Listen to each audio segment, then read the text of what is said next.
Let's start with the session. Okay, so here I didn't expect the felicitation, but still it's just an honor to be felicitated here. Okay, and thank you for all. Let's start with the session. My session here will be mainly focused on the answer writing. Okay, so but I'll give you the opportunity. You can ask the questions whenever you feel. Okay, whenever you see that there some question needs to be asked. If it is relevant to that specific topic over there, you can ask it immediately, or you can wait till the particular topic ends. Okay. Apart from that, I'm not good orator, so don't expect me too much of telling too much of stories. Okay, it will be very straightforward in nature. Okay. So before starting with the session, I would just like to know a little bit about you people.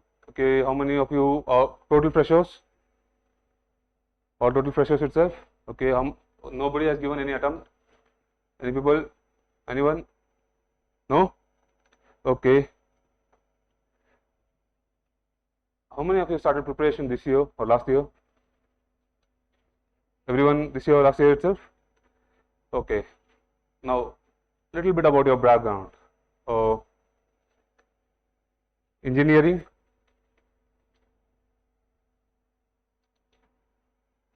engineers, doctors, okay, BSc, BSc in biotech, commerce, management, BBA, BA. Anything if you left out? Yourself? Agriculture. Nice. Okay.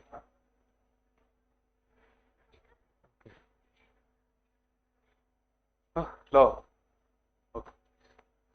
So we have quite a diverse background of people. Okay. So here, whenever we take up civil service examination, there are a few things which come up. They say that the examination is easy for engineers or the people who have taken science. There is nothing as such. Okay, most of the people say that most of the people who clear are from engineers, but it is also seen that those are the numbers which matters. That is, they are the people who are giving more numbers. Okay, so when the number is more, obviously the people clearing from that section is also more.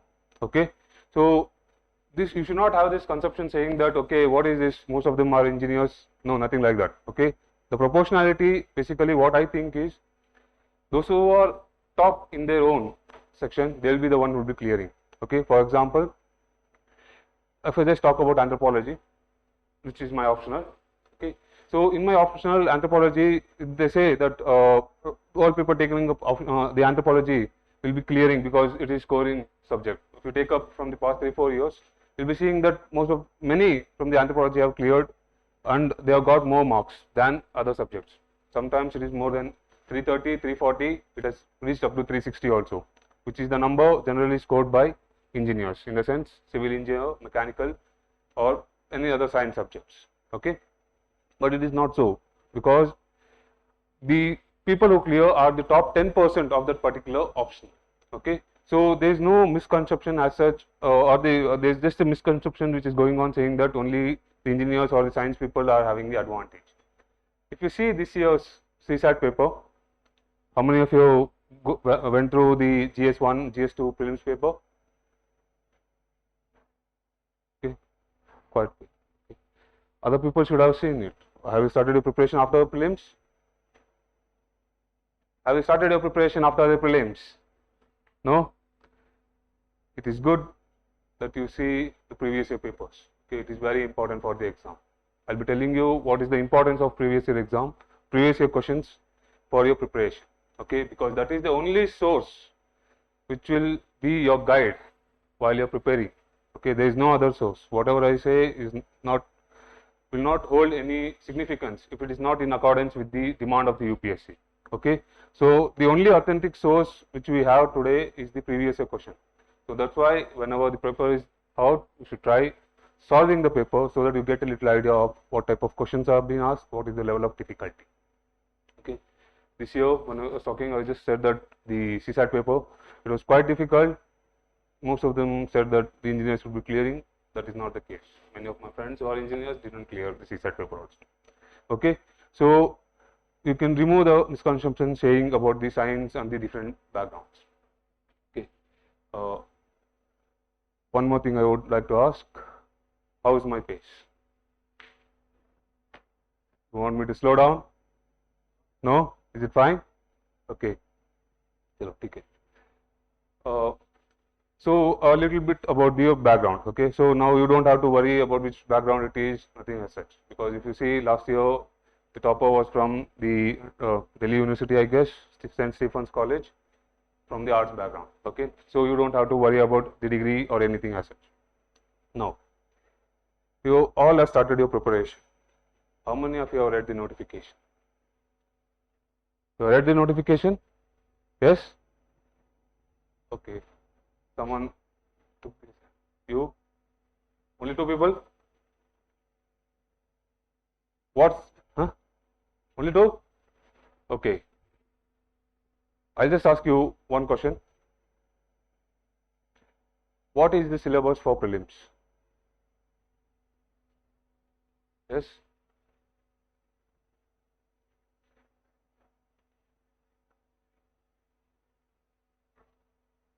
Okay. The other one?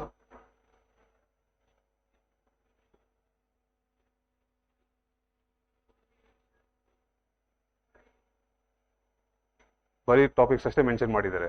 Okay. Did you read the mains syllabus? What is it?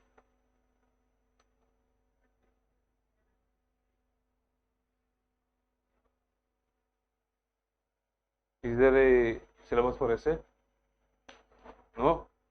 Read the notification again. There is a 4-line syllabus being provided for essay also. Okay. So before you start your preparation, go through the notification to know at least what you are reading. Okay. So if you don't know what you are reading, what is the use of writing the exam? Okay. So please go back to your home, read the notification. They have given description for each and everything. Okay. How the exam will be, what all are the topics which there will be, the questions will be asked from, both for GS paper 1, GS paper 2 in prelims. Okay. And then for mains, there is a syllabus for essay, all the 4 GS paper and the optionals. Okay. So there is syllabus for all. Even whenever I talk about essay, when I ask student what is the syllabus for essay, they say there is no syllabus. There is nothing as such. There is a syllabus for essay also. It's a 4-line.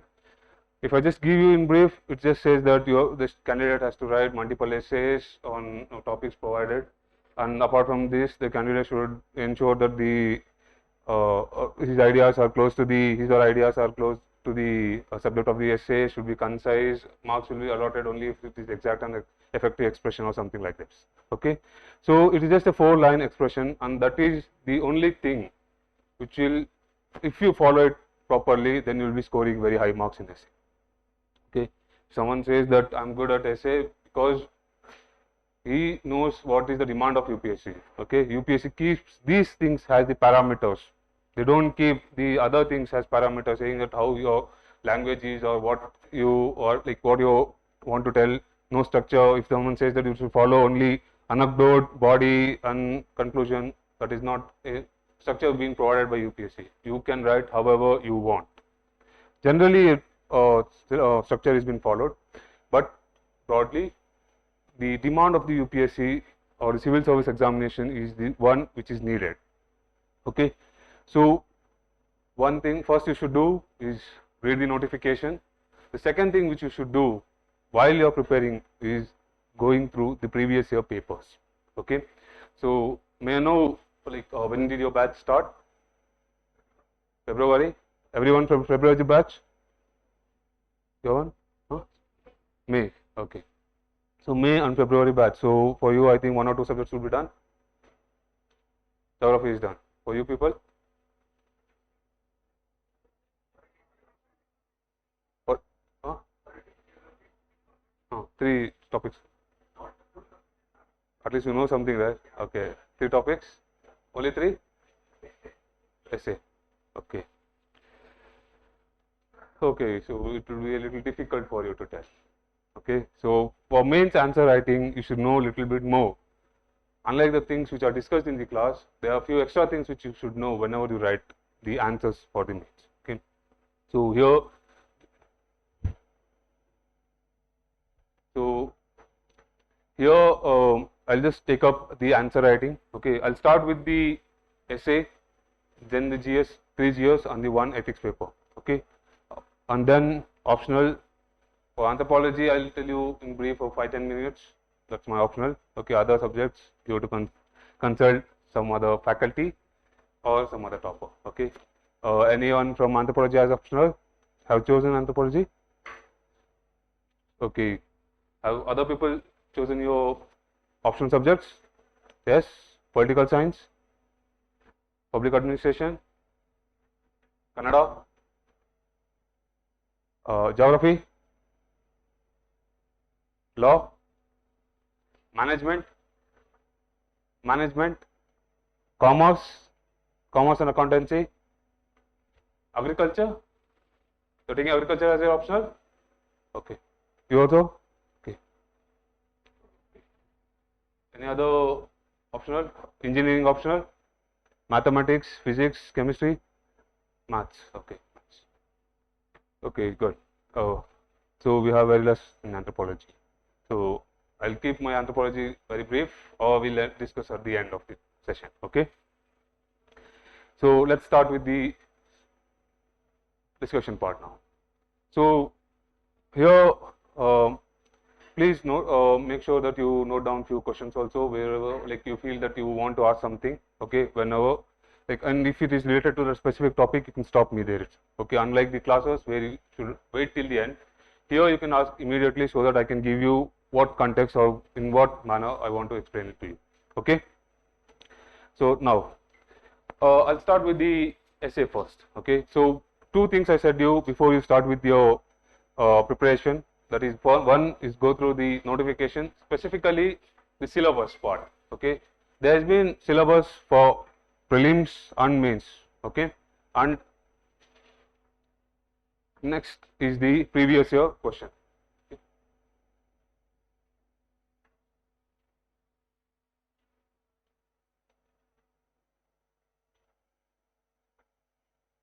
PYQs, previous year questions. Okay, so these two are the actual guide for you to approach your study or how you want to study for the examination. Okay, these two are the guide. It tells you how your approach should be. Okay, so based on this, I have few insights which I'll be telling you. Okay. So we'll be starting with the essay first. Okay. Oh.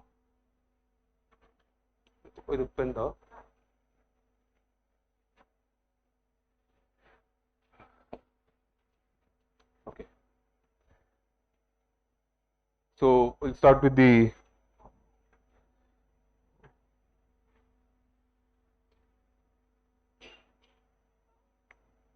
clear mode. Full clear.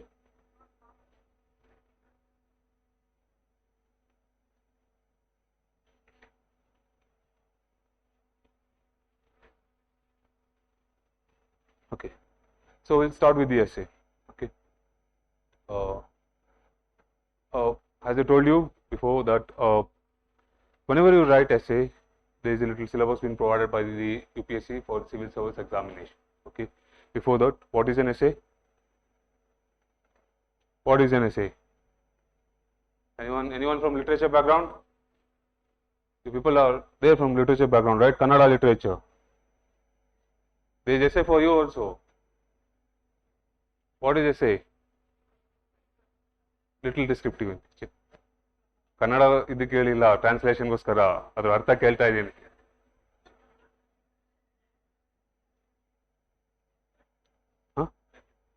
Collective thought.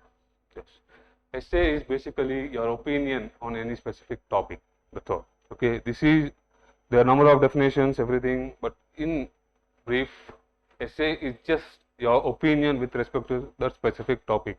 Okay. So here everyone has a different opinion on that particular essay. No two essays will be same. Okay, no two essays will be same. All the people will be writing something or the other. Okay, and when they say that, when someone says you that you should follow this structure, you should have that there should be political, social, etc. Different angles should be present. That is all nonsense. Okay, because UPSC has not demanded the same. Okay, and here it is your opinion which has been asked. Okay, if I say you something, that is my opinion. Okay, so whenever you write your essay, you should give your opinion. Okay, a different and the unique one will be appreciated by the UPSC and you will be awarded more marks. Okay, so essay is basically giving your opinion on that particular topic. Okay, now I told you, like, for the essay we have a small syllabus. It is just 3 to 4 lines. That's all. Okay, that's why most of the people do not even read what is written in that particular syllabus. Okay, the first line basically says that the candidate will be required to write multiple essays on topics. Okay, some topics will be given. So generally that is talking about the format of the essay. So if you see the essay paper, there are 2 sections, 4 questions or 4 topics in each. That is, there are total 8 topics, 4 in section A, 4 in section B, and you should write 1 from section A and 1 from section B. Okay, so you will be writing 2 essays. Okay, yes, please. Okay, next 2 essays, and then they will given few more things which should be kept in mind. Okay, the first one is, whenever you write the essay, you should write it, the idea, whatever you write, should be written closely to the subject of the essay. Okay, so whatever the ideas which you present in that particular essay, it should be closely related to the topic. Okay, closely related to the topic. The second one is, you should write the essay in an orderly fashion. That is, you should write your ideas in an orderly fashion.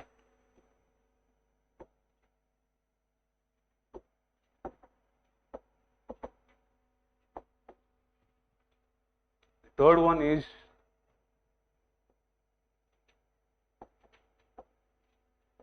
your ideas should be concise in nature. Okay. And the fourth one is, the credit will be awarded for effective and exact expression. Okay.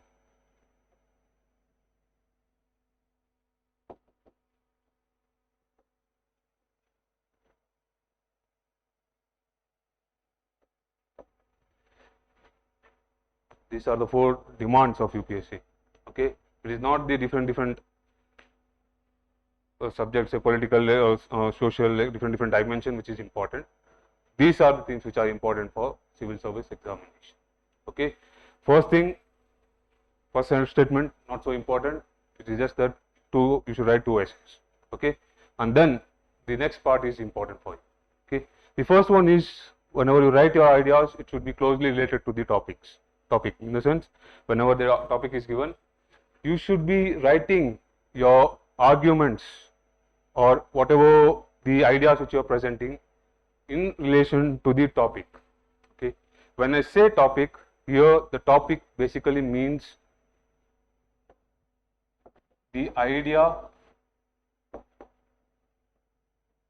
meaning, or the essence of the essay topic. Okay, here it is idea, meaning, or the essence of the essay topic. If there is some quote which is being provided, okay, here the quote will be having certain idea behind it, or certain meaning behind it, or some essence behind it. That is what is your core demand of the essay. As such, the words doesn't matter much. Okay, when the sentence as a whole, what is the meaning of the sentence as a whole is the important thing, and not the individual words as such. Okay, so I'm not able to recall, so I'll just take up this year's last year one which I wrote. there is one that a ship is not made to be is not made for the harbor, it is to be on the high seas, something like this. Okay. Okay. So here it has a meaning for it. It is not like ship is not meant for harbor, and you should not divide the topic differently. Okay. These are just these things just give you an idea. These ideas should be linked to the basic essence or the basic meaning of the statement as a whole. It basically says that people should not sit at home. They have a certain purpose in their life, and that should be pursued. Okay. For this, you will be using the keywords present in the essay topic, but it should be closely related to the meaning of the essay. That is, that there is some purpose being present on each and everything being made in this world. It might be a ship, we as a humans, the earth, everything. Okay. So they will be serving some or the other purpose. Okay. So here, that is the core essence or the meaning of the essay topic. Okay. So whenever you write any essay, you are giving any argument. You should not be argument saying that why it should not be at harbor, what happens if it goes to high seas and all. It doesn't matter much. Okay. What happens is not needed. What is the purpose? It is what it is needed. Okay. Next, so this is the first thing which should be addressed whenever you write the arguments. Even if you write only 8 pages, some say that you should write all 12 pages being present in the essay. It is not necessary. Okay. Few people who have written just 8 to 9 pages have scored more than me. Okay. So I generally write around 10 to 11 pages. Okay. But people writing less are also scoring more, because these are the things which they are addressing. Okay. So first thing which you keep in mind is, whenever you write any essay, the idea should be closely related to the essay. Here, to the topic. Here, topic basically means the idea, meaning, or the essence. Okay. You should not write about the ship or why it should not be meant in the harbor, etc. and all. It is not needed. Okay.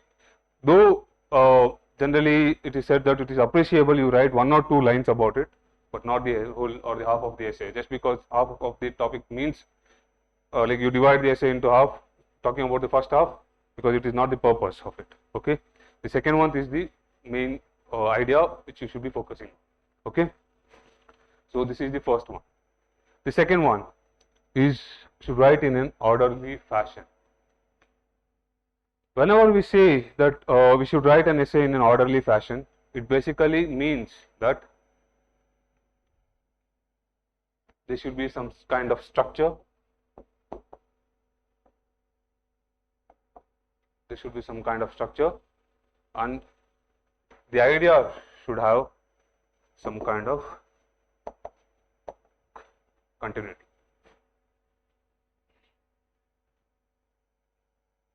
Should have structure and should have continuity. What is the structure for an answer? Conclusion. Same is here. Okay. Here the structure for an essay is an introduction. You write a thesis and or antithesis statement. Then you write the body, and then you will be writing the conclusion. Okay. We will be discussing a little bit more in detail later. Okay. Next one is the continuity. Okay. Continuity here means the way of changing the statement from one topic to another topic, from one para to another para, from one idea to another idea, and from introduction to body to conclusion. Okay. So whenever you read an essay, it should be in a continuous manner. Okay. When I read essay, I should not be forced to read the essay again just to understand what you are trying to tell. Okay. So here, whenever you write an essay, it should be continuous manner, and there should be a proper, if you can say in the simple words, a flow to the essay. Okay. It should be like a story. Okay. Your idea should be presented in a very simple, lucid manner, and like a story, where it expresses everything from the start of the story till the end of the story in a continuous manner. Okay. And you should not force the examiner to read the essay again. Okay. The moment it comes to the thought of his or her that I have to read again, means the person has not got your idea. Okay. Means the essay which you are trying to express is the person is not able to understand it, means your marks will be reduced. Okay. So here one more thing I would like to highlight. Whenever you write an answer, it is what you write for which you will be awarded marks. Okay. Whatever there is in your head, it doesn't matter. Okay. It doesn't matter. If you know everything in this world, it doesn't matter to the examiner. The only thing which matters is what you write on the paper, and how he is able to understand that thing which you write is what matters. Okay. So should be always focusing on ensuring that you write the answer in the most simple manner, and it should be easy for the examiner to understand that particular sentence or statement or whatever you write. Okay. So here this is the second demand, that is, whenever you write an essay, it should be in an orderly fashion, means the idea should be arranged in a particular structure, and there should be some kind of continuity or flow. Okay. The third one is you should write in a concise manner. Okay. What does concise mean? What does concise mean? Yes. Huh? Accurate? Yes. Accurate. Concise, you should write it in a simple, lucid manner, and it should be exact thing which you are writing, that is accurately. Here, concise also means that you should not write too lengthy sentence, nor too short sentence. Okay. Too short, you might miss the meaning. Too long, you might miss the meaning again. Okay. There are very high chances that you simply try to drag a sentence just to make it look like you are writing a good one, will actually harm you more. Okay. So it should not be too long, nor too short. It should be based on the demand of that particular statement. Whichever sentence you write, it should have a clear meaning of its own. Okay. And it should not be too short, where if you see that, okay, if I cut down these two words, my sentence will be short, and it may give the meaning, but it will not. Okay. Here again I said you that the examiner might get confused, and he might want your essay to be read again, which should not be happening. Okay. So next one is concise, means it should be clear, and the sentence should be accurate in nature. The next one here is the sentence goes something like this: the credit will be given for effective and exact expression. Okay. So here the credit basically means marks. The marks will be awarded for something that is written as effective and exact expression. Okay. So what is this effective and exact expression? Okay.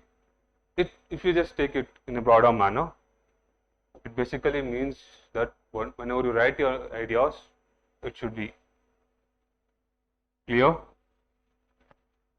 Okay. It should be explicit.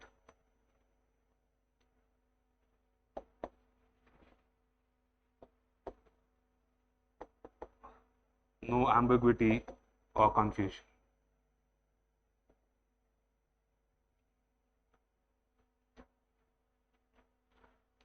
Effective and exact expression basically means that your statement should be clear, it should be explicit, no ambiguity or confusion. Clear in the sense the idea should be easily understood. Okay. Means how can you do it? You can do it by writing in simple sentence. Okay. Simple sentence. It is not necessary for you to master the English. Okay. All you have to do is write in a simple manner. A normal English is more than enough for writing the essay for civil service examination. Okay. This is not an English literature paper. It is just a normal general studies paper. Okay. Now, second one is explicit. I have written the word explicit because many people think that the examiner will be able to get their ideas by just reading a particular story or particular idea being presented. Okay. That is not the case. Okay. Here the essay basically means that you have to give your ideas explicitly. Okay. You cannot ask an examiner to implicitly derive your ideas. Okay. There are high chances that the idea derived by the examiner will be completely different from the way you would have taught. Okay. So you should be always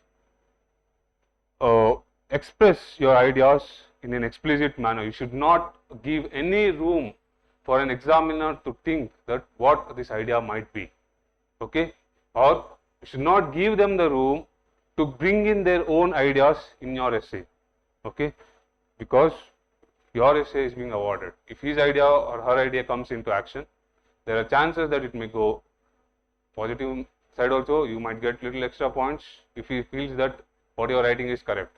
What if he feels that, okay, your idea is completely wrong? He will be awarded less marks, okay.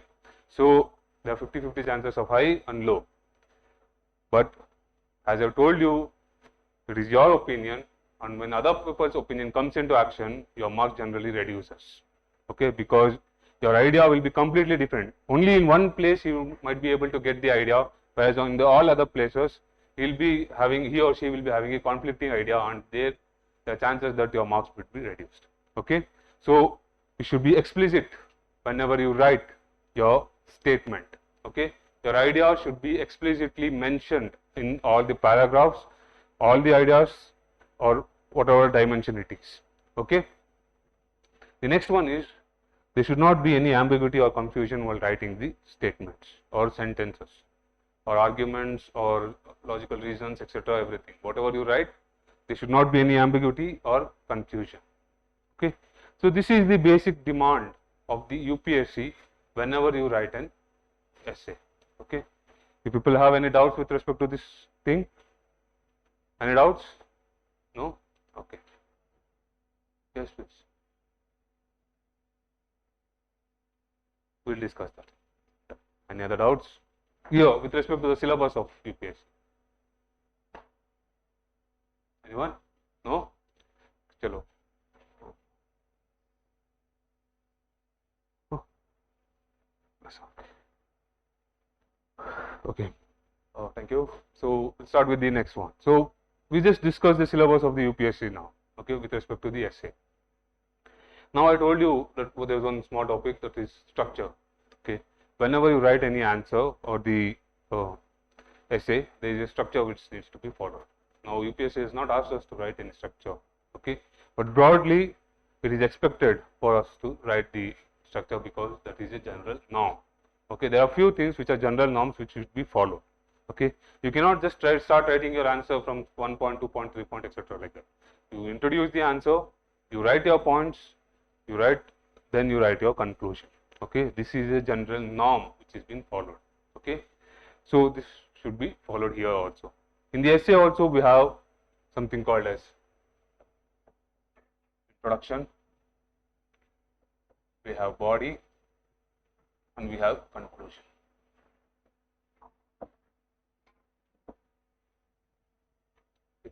Introduction, body, and conclusion. So here, introduction. What is an introduction?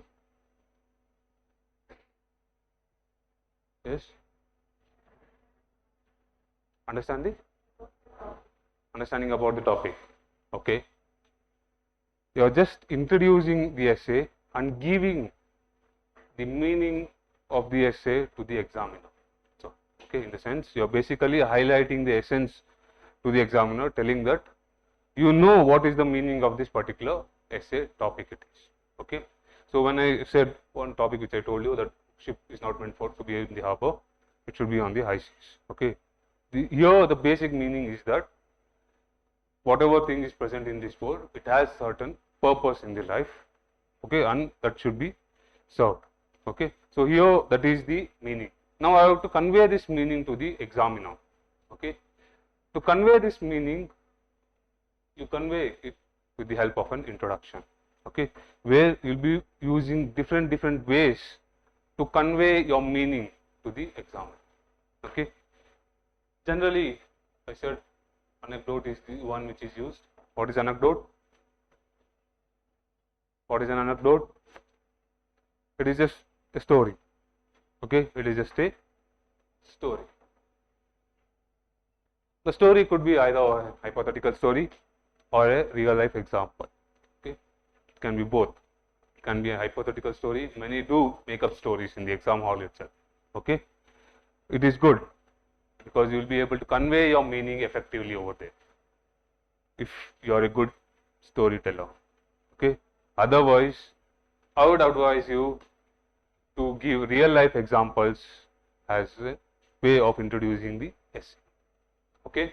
So either you can have an hypothetical story, or you can use the real life examples to introduce your essay. Okay. So here you, while writing the story, you will be giving in a descriptive manner, telling that what you just explain the story every here and there. You will write few challenges, and then you will write about some success, and then say that okay, this is how, what the purpose of the life is, something like this. Okay, that is one way of introducing the essay. The other means are generally used. One is by giving historical background. Okay, for few questions you might find that there is no way of writing the story. Okay, over there you can get some historical background. Okay, for example, if it is GS type of questions, okay, for example, feminism, movement of feminism. I'm taking up topic of feminism because many questions have been asked in the examination with respect to the woman. Okay, so feminism or international relation, okay, something like those topics where a little bit of GS is involved. In those subjects, you have an opportunity to write the historical background also, where you're trying to give a context to the examiner as to why this topic is present, or why this essay topic has been chosen, and then you'll be writing the meaning, and then you'll be writing the body. Okay, so here, while you're writing the historical background, you are building a context for your essay. Okay, so first one, I told you that in the introduction I told that you have to convey the meaning. Okay, so you don't need a historical background, but for few questions, historical background will be an effective way of introducing an essay, because here you will be building a context for some topics which you might feel that the examiner might not know, and by giving the context, you will understand what you are trying to convey in future. Okay, so in the introduction, you will be writing few historical background, and then you will write the meaning, why that quote came into existence, and then you will start with your actual body part. Okay, so here these are two ways. Apart from this, generally some other means which are used are, you can start with certain quotes itself. Okay, you might be wondering what the the UPSC as such, the civil service examination as such, they are providing quotes. Why should we use quotes again? You can use quotes. Okay, because there are different quotes with similar meanings. Okay, so these quotes could be used again while introducing the answer, where here it is not just the quote which is important, even the meaning of the quote is important, and sometimes these quotes are associated with certain important personalities, and these quotes are given in certain context. Okay, so when you write this quote, there are opportunities that you will be writing some context of why that quote actually came into existence, and then you will be introducing the essay. Okay, just for an example, okay, have you heard of the word Oppenheimer? Oppenheimer, where did you hear? Christopher Nolan's movie. Okay, there is a movie which has been, I think it is in process of getting released in the next month. It is a movie of Oppenheimer. Oppenheimer is actually a person who developed atom bombs. The nuclear bombs which were bombarded on Hiroshima and Nagasaki were built under one project named as Manhattan Project. Okay, it was a Manhattan Project where the Oppenheimer built the atom bombs or the nuclear bombs.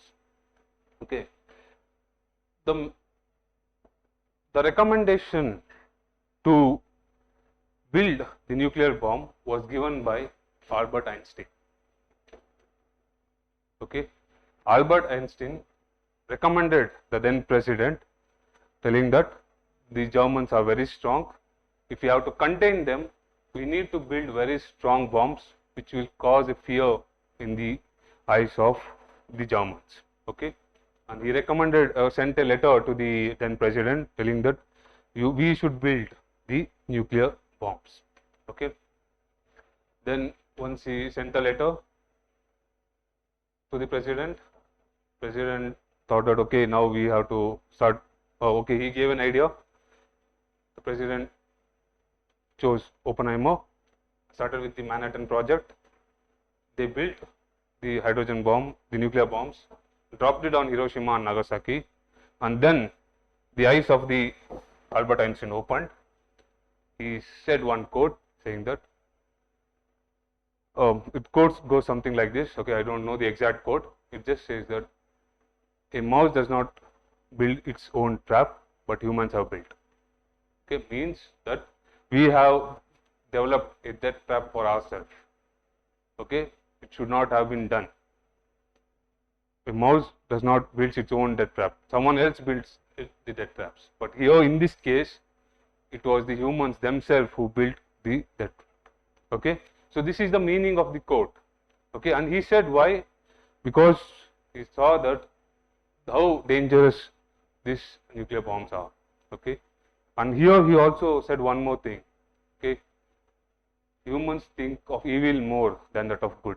Okay, the nuclear bombs, they developed nuclear bombs within 3-4 months, but in India we are not able to develop a nuclear power plant from past 20-30 years. Okay, it clearly shows that how weak humans are when it comes to good. When it comes to evil, how good they are. When I say evil, doesn't mean that totally evil as such. It is just that how we are destructing ourselves. Okay, so here he says that humans think fast when something is evil in nature. Okay, or something evil is happening. Otherwise, humans are generally very slow. So that's why they built the hydrogen bomb first, and then the nuclear power plants were built for the good of the people. Okay, so this is a quote given by Albert Einstein. So I just gave you this one to just tell you that how the context has been built when you write a quote for this. Okay, because in UPSC they don't give simple quotes, they give very complex quotes. Okay, and to write those complex quotes, you have to first simplify a little bit. Okay, one way of simplifying that quote would be you give some other quote which has a similar meaning. Okay, and when you give that similar quote, the similar kind of quote, you can give a little context also saying that why that quote came into existence and how it is relevant to the particular essay topic, and then you can start your essay. Okay, then apart from this, if you write poems, okay, if you are good at literature, you can write poems. Otherwise, the most simple way of introducing the essay is directly write. Okay, if you are not able to write a story, if you are not able to generate a story, you do not know any quotes, if you do not know any poems, you are not able to give a historical background, you have to introduce some way. The simple way is the meaning. The least preferred one, okay, you should choose this only if you do not have any other option.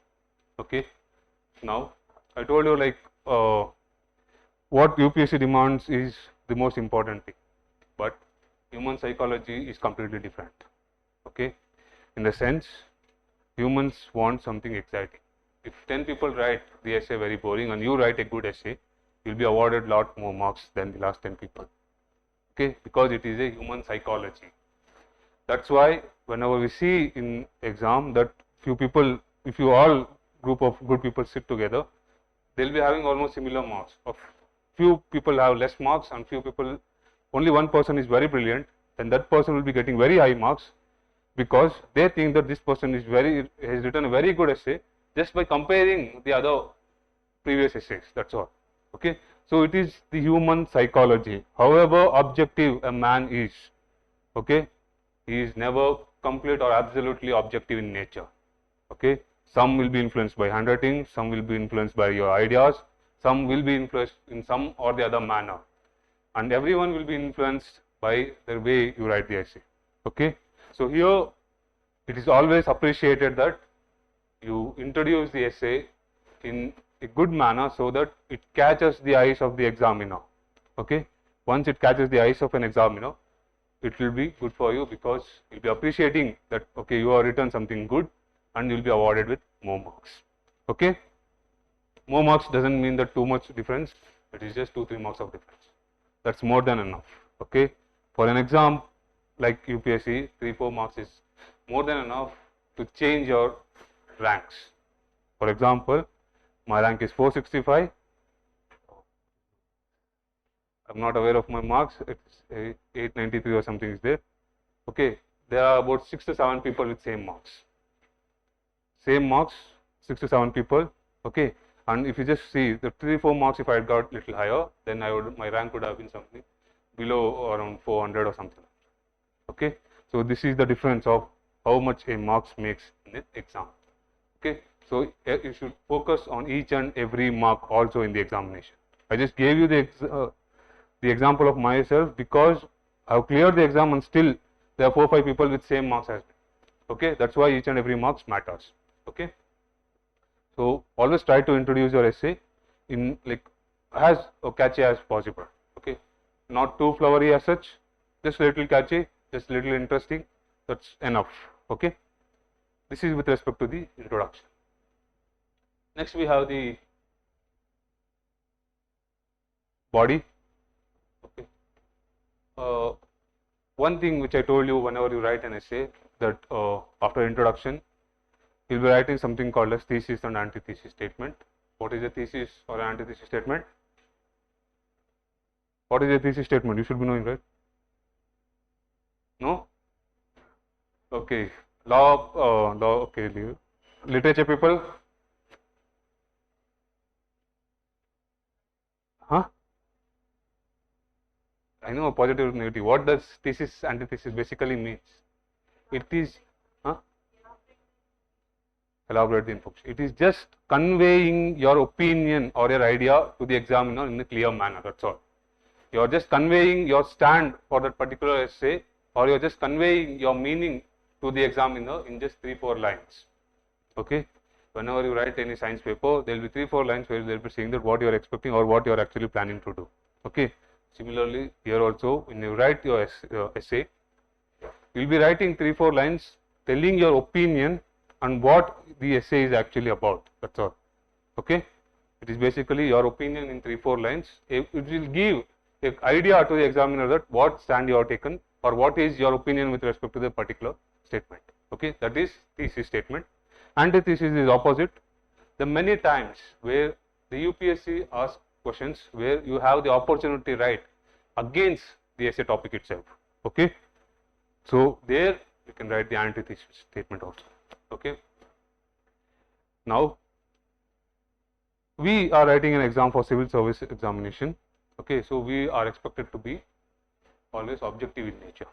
So whenever we write an essay, we should not always be focusing only on the positive side or your opinion alone. Okay.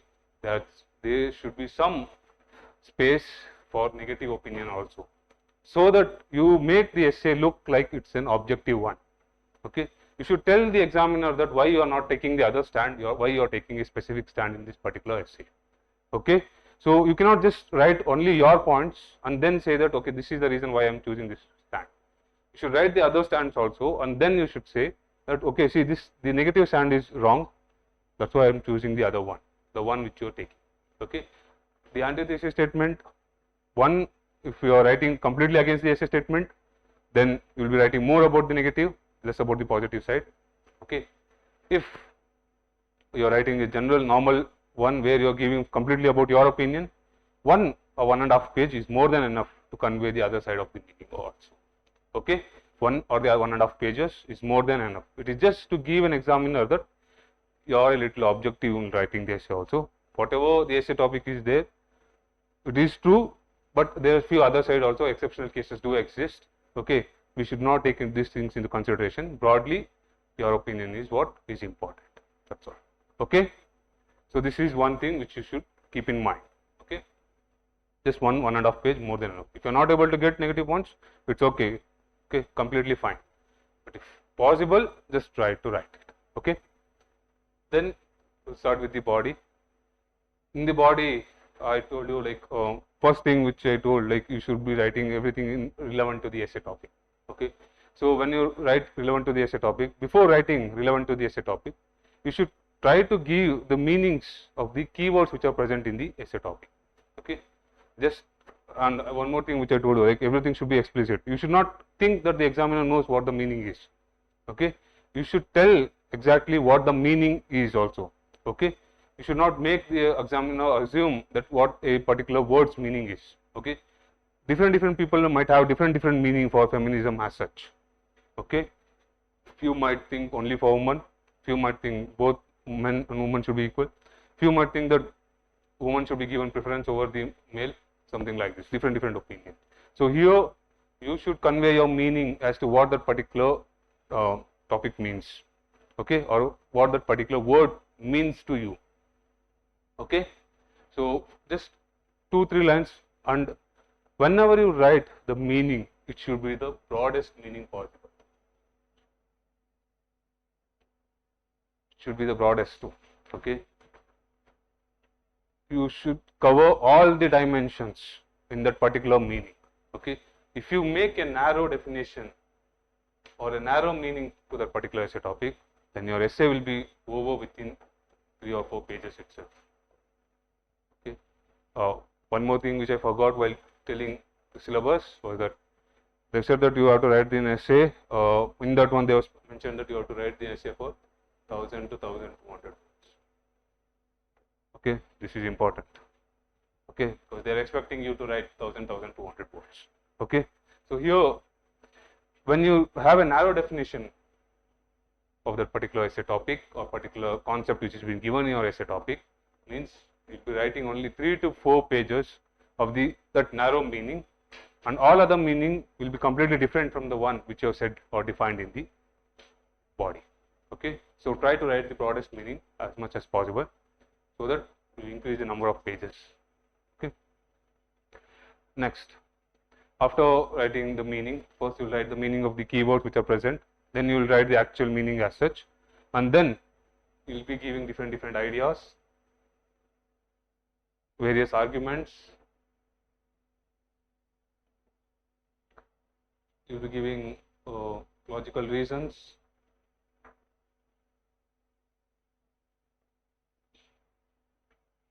okay, and for all these things we will be using facts, data, reports, quotes, etc., various means to substantiate whatever you are trying to give. Okay, or one more is examples. Okay, you will be using these ways or means to substantiate your ideas.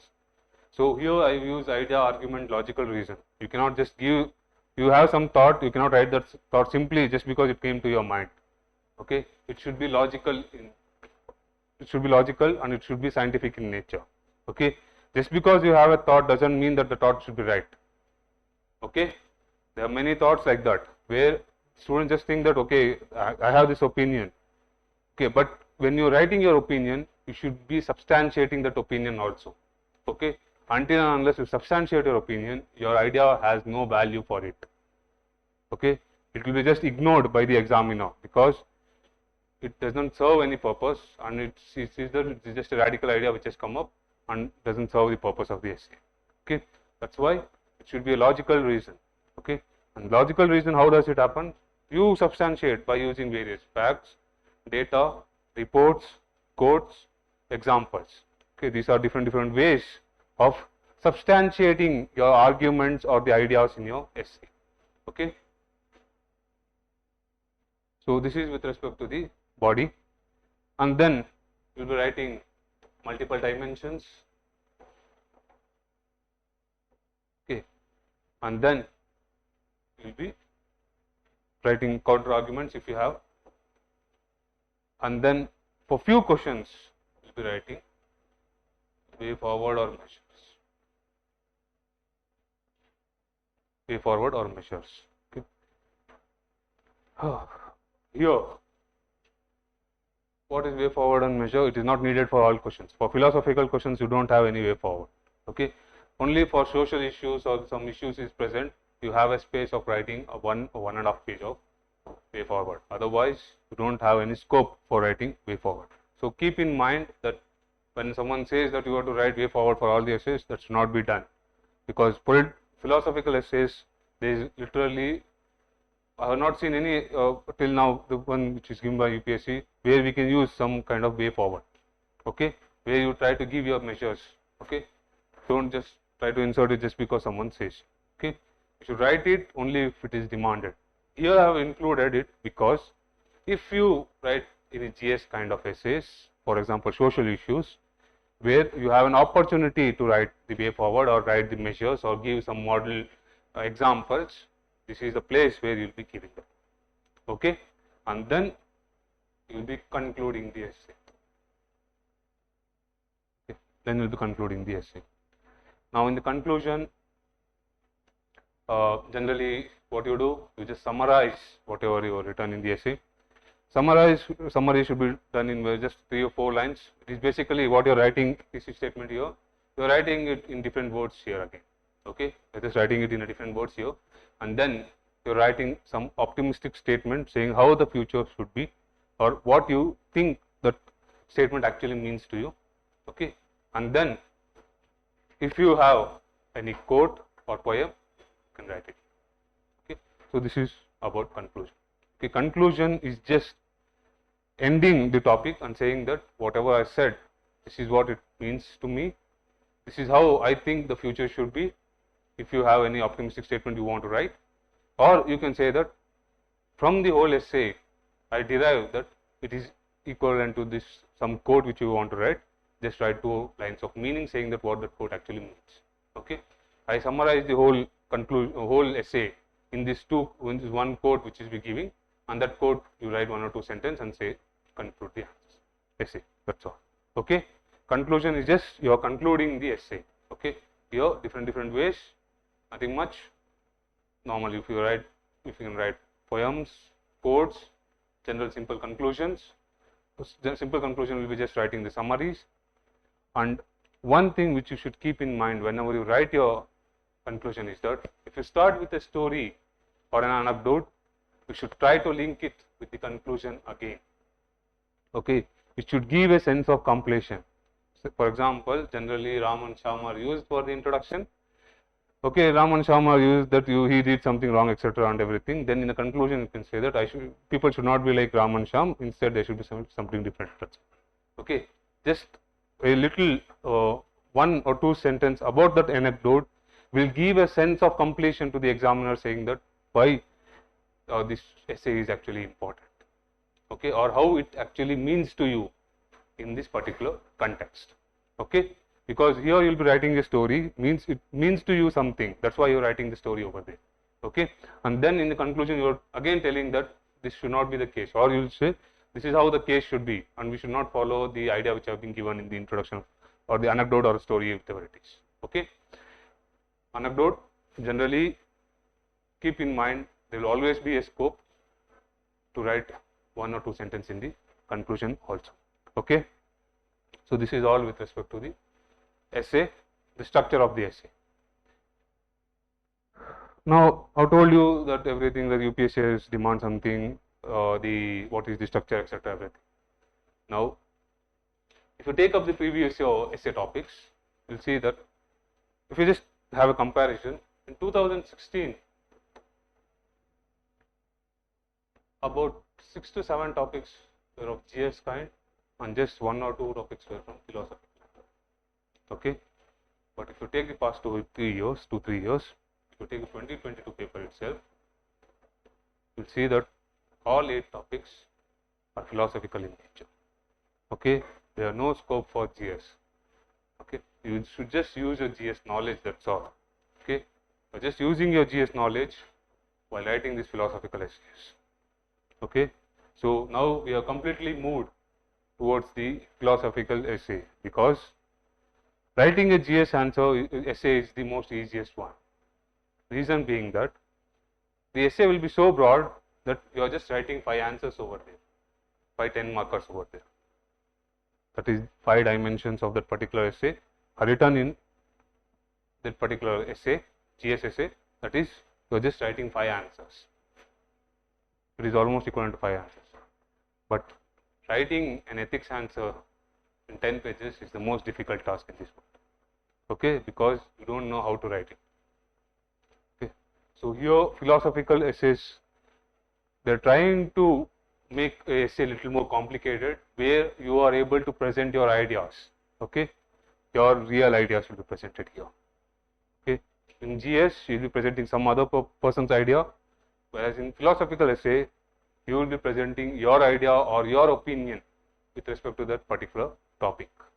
Okay, so now this is the trend. People generally find it difficult to write the philosophical essay, but I think that everyone will be able to write at least one topic from the 4 available options. Okay, there will be some or the other thing or knowledge which will be available with you. Okay. You have lived for almost 20-22 years. Okay, apart from that, you have been acquiring knowledge. Apart from that, you are studying for civil service examination. If you start now, it will be 1 year till next year when you write your mains, 1.5 years. By the time you write mains, you would have read lot of things which you can use it while you are writing the philosophical essays. Okay, I generally advise people to read newspapers. Okay, because newspapers are the place where you will get lot of stories. It will help you in analyzing things, analysis, to get story, real life examples. Okay, and interlinking of topics, and sometimes they even talk about various kind of philosophies. What is a philosophy? What is a philosophy? Yes, please. No one from English literature background? Kannada literature background people. What is philosophy? You know?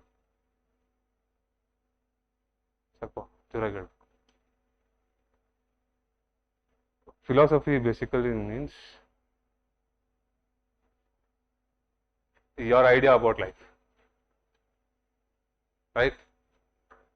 Your idea about something. Okay, generally it is a life. Okay, philosophy, Socrates gave certain philosophy because he thought that how the life should be or what the purpose of the people should be. Okay, Plato gave some idea because he wanted the society to be in some particular manner. Okay, that is, the philosophies are basically an idea or an opinion of people with respect to the life. Okay, different people have different kind of philosophy. Okay, so here philosophical essay means you are asking your way or your idea of the life in that particular context. Okay, your idea of life in this particular context. So you will be given 4 quotes. Generally the quotes look little complicated, but if you try to read the quotes 2-3 times, you will get the idea of the quote. Okay, because while reading the quotes, you don't have to always go behind the person who gave the quote. Okay, you don't have to go behind the person who gave the quote. I said you that Einstein gave the quote in certain context. All quotes are given in certain context. Okay, but it is not possible for me to remember all the persons who gave the quote. Okay, nor do I have the liberty or the time to read all the quotes also. Okay, so here you should just try to get your idea or meaning of that particular philosophical topic. Okay, what you think that particular quote means. Okay, you will be having some idea about it. That thing you will be writing in your essay. You don't have to go behind the person who gave the quote. Okay, it is not mandatory. Many people, if they know, mostly the people from the English literature people will be knowing few of the quotes. They will be able to write the context behind why the quote was given, but most of the people will not be knowing it. Okay, so here those people who don't know will be writing their idea of what that quote actually means to you. Okay, that's all. Okay, so you just have to select one quote where you are able to get the meaning properly. Many people say that I read the quote 5-10 times, so I am not able to get what the meaning is. Okay, here you are just trying to read the meaning in a mechanical manner. Okay, you don't have to read the quote in a mechanical manner. try to link it with the ideas which you present with you already. Okay, just try to present, okay, what all are the ideas which comes to your mind whenever you take up certain code, or whenever you take up some idea which is present in code. When you take up that idea, you will be able to link with some or the other GS topic or some philosophical aspect which you would have read it in your ethics. You link it with them and you will be able to get the meaning of the code. Okay, so generally people find it a little difficult, but a little amount of deeper digging will get you the meaning of the code. Okay, there is no such thing as you don't know the meaning of the code. You can write your own meaning of that particular code. Okay, there is one incident which occurred where I think in 2016 or 17, the word engendered was used in one of the code. Okay, engendered.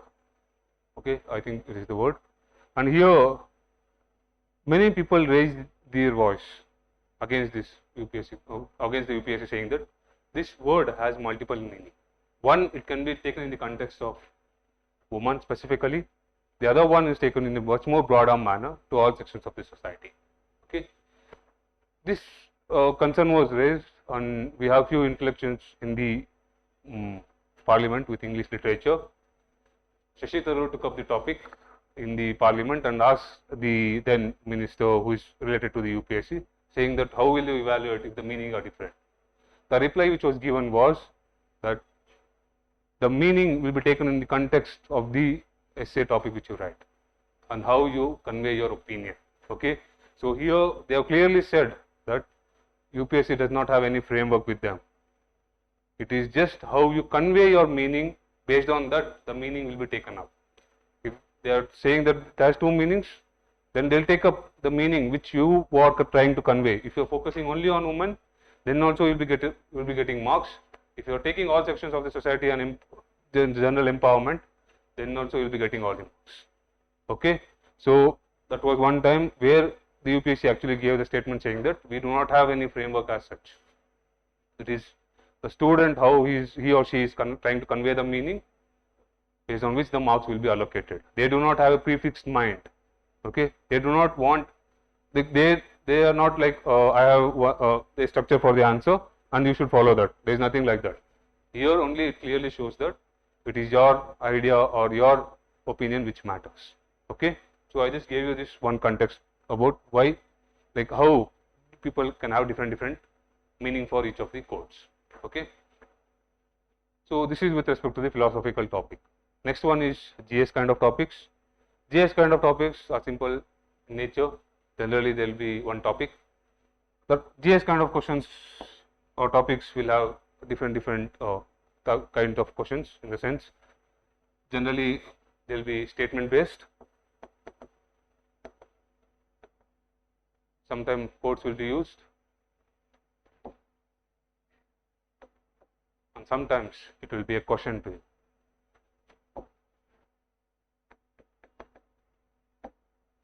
Sometimes it will be a question to you. In the sense, there will be a question mark after the statement ends.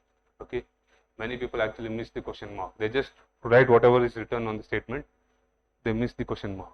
Here, when they say or give some question mark, there is no difference in it. But here, you are asked to take a particular stand. You are asked to take a particular stand clearly.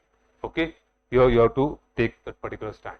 Okay, when they give a question, you have to write both the side and give equal importance to both the sides. Okay, you should give equal importance to both the sides of the answer. Okay, you write both positive and negative side, and then you will be taking a stand. Okay, whereas the other type one, you just give your opinion, that's enough. But when the question, when there is a statement which is a question based kind of essay topic, then you are expected to write or give equal importance to both the sides and then write your opinion, whether you are taking the positive stand or the negative stand. Okay, now I say like you should give equal importance to both the sides. It is not necessary for you to give count the pages, saying that I give 5 pages for this, 5 pages for that. You can take 5 or 3 also. 5:3 ratio is also good enough. Okay, because you will be favoring some opinion where you will be trying to give more logics and reasons saying that why you are taking that particular stand. Okay, but you should write more. What I just told earlier that you should write only 1.5 page as counter argument. Here you should write little bit more. Okay, that's all. These are the different kinds of topics which are asked in the examination. Okay, so this is all about the essay. Now, how do we read, or what do we read for essay? What do you read for essay? Newspaper? Any other? Huh? Magazines? Apart from that? Any other? Oh, newspaper. Next?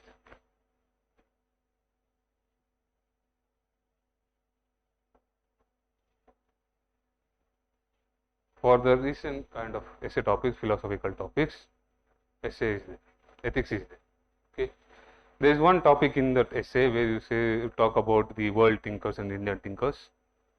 Here, you will be reading lot of philosophies. Okay, this will give you lot of ideas of how you can try to convey the meaning through different philosophies. Okay. One of the ways of substantiating the point is also by using various kind of philosophies as such. Okay, you can use either the Socrates, Aristotle, and Plato. All these three people, though they are related, the teacher-student, all the three people had a different idea. Okay, so these different ideas, you can say you can take up any one person which is related or the meaning is conveyed from that particular philosophy. You can take up that one and then you can write it in your essay topic. Okay, so ethics is also one more source where you will be getting lot of points for your philosophical type of essays. Okay, you will be getting lot of points, you will be reading lot of quotes. Use the same thing here. Only thing which you have to do is read a little bit extra. Okay, read a little bit extra in the sense if it is just 3 or 4 lines of story which is present in the essay, ethics you are reading, just try to read that, you write at, you know, at least about 10 to 15 lines of that particular story, little bit extra. Okay, that's all. So a little extra will give you a edge in the examination. Okay, now this is about the sources of essay. I'll just take up the essay topic which I wrote again. Okay, last year I told you that ship is not meant to be on the harbor, and it should be on the high seas, something like this the quote was. Okay, can you say what all are the dimensions which can be written? Can you just say the dimensions which can be written for this quote? Oh, I just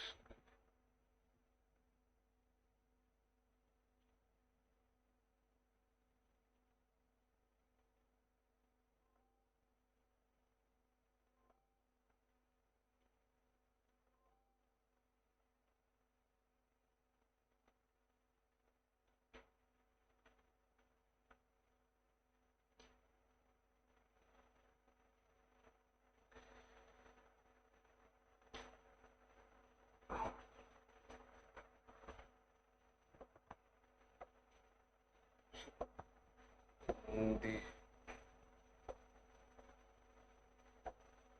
harbor is safe, but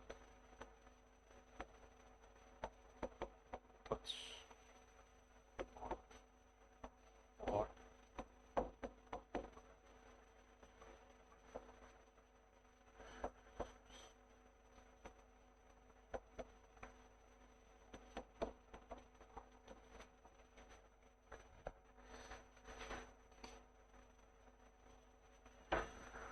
what ships in the harbor is safe, but that's not what the ships are built for. This is the quote which was given in the last year 2022 paper. Okay, could you people please give some dimensions for this quote? When we say dimensions, what thing comes to your mind? Few people said that essay has been done for you, right? One batch essay. Could you please tell what all are the dimensions? What does or what thing comes in your mind when we say dimensions? Huh? Taking? Okay, taking risk.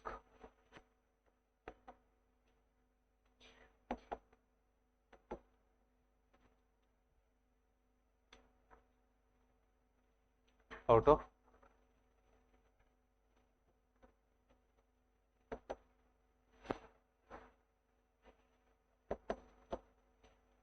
Next.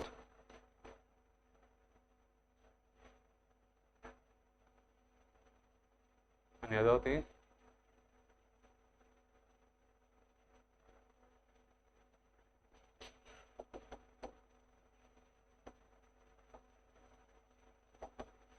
Next.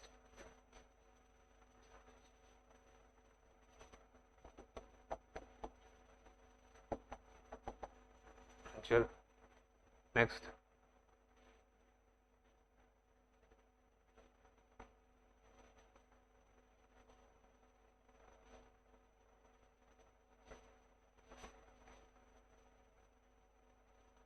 Any other thing? I said you one thing. Ships have certain meaning or purpose in life. Okay, ships are built to go on sea. Okay, it has a purpose.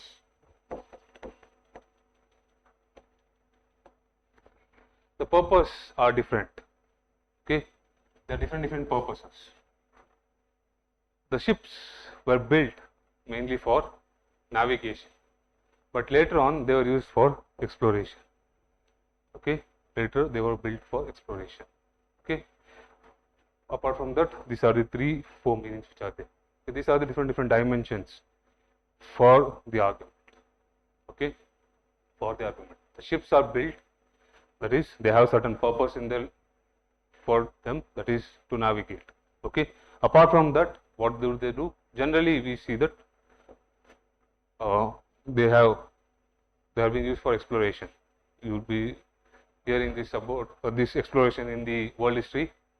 Okay, in the world history part, there is just during the introduction, they will be teaching you about how the Portuguese and the Spanish people tried to explore the world. Okay, and there a lot of ships were sent. We have the American, Vespucci, etc. Different people. We had India. The person who came to India was Vasco da Gama, etc. These people are explorers who use this sea to explore the world. Okay, means there are people who try to explore the world also. Okay, next, it also helps in understanding the potential of that particular. Means if there is an individual who is there, if you want to know his or her true potential, then you have to go out of the house. Okay. Then apart from that, taking risk in life. Okay, you cannot be home always. You should go out. You should face the world. There are a lot of challenges which will help in bringing out your actual potential. Okay, or then go out of the comfort zone to know how the world is. Okay, so these are all the different dimensions with respect to this essay topic. These are all the arguments for, but it is not always necessary that the ship should go out. Okay, harbor is a place which is important also. Why is harbor important? Ships are built at the harbor. Means, if you take it in the human context,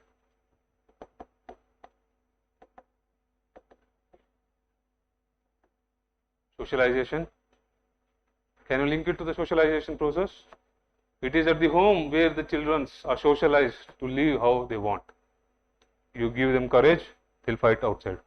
If you do not give them courage, they'll be afraid to go out. Okay, so here they are built at the harbor, means it is the place where children are actually socialized. Okay, so harbor is also important. Second, I said there is one more dimension here, that they are taking risk, they are going out of the comfort zone. There are chances that the ship is facing a lot of high seas, waves, tsunami, etc. different things. So over there, the chances that the ship might get damaged. So humans go back to home to repair. Go back home to repair. Okay, maintenance for the ship. Humans go back, take a rest, bring up new ideas when they face a lot of challenges. They try to bring certain plans so that they can overcome the challenges which they are facing in the world. So for that you need an harbor. You cannot always sit outside the comfort zone and think it is a very difficult task. So you need an harbor to repair yourself or to plan yourself. Okay. Next, retiring. Tips: retire at the harbors. Okay. So here humans also retire at homes itself. Generally, it is the home place where they want to live their last life. Okay. Here they come when they have achieved something in their life. Okay. So after achieving something, they go to their homes. You can use the example of Gandhiji itself. He said that after achieving freedom in a peaceful manner, he will be going back to which ashram? Sabarmati ashram. Sabarmati? Yes? Yes. Okay. He took an oath saying that he won't return to Sabarmati until and unless he attains freedom or something. He didn't get a chance to go to Sabarmati again later. Okay. So here he said that the retirement will be at the Sabarmati ashram once he achieves the goal. So here these are the reasons why harbors are also important. Okay. So this is the counter argument for this particular essay topic. These are the for arguments for the essay topic. Okay. This essay, these dimensions make the essay wholesome. Okay. Otherwise it will look just like one side of the answer. You are just ignoring the role of the harbor. Okay. You cannot ignore the role of the harbor. Here harbor in the broad means home. Okay. Home for everyone. Okay. And here built for means basically purpose of the life for anyone. Okay. It is the purpose of the life. Okay. So these are the two dimensions which are present in this particular essay topic, and this is how we will be bringing out the different ideas or the different dimensions. Okay. In my understanding, I think these are the different dimensions. Okay. And under these dimensions, I will be using different angles to substantiate my idea.